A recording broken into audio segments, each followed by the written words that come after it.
Honda Civic Type R, pero manual. Mas mahal to kaysa doon sa pula. 200 plus to sa dirhams. 200,000 plus. Naka-setup na talaga.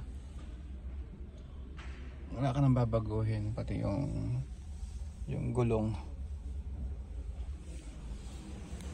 Ay, galing oh. Meron siya doon, umiilaw pagbukas ng pinto. Diba?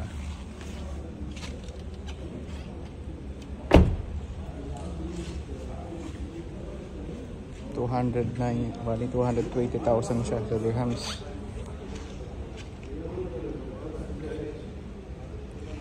Ito 204 o 205.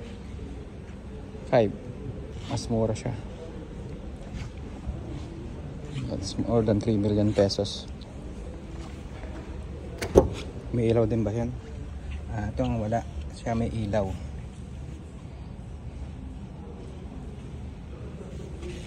Para sa mga Honda lover dyan na kaya mag-drive ng manual. Ganda.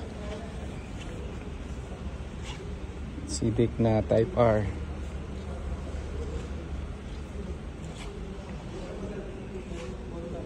Ang kotse ng mga gwapong Pinoy.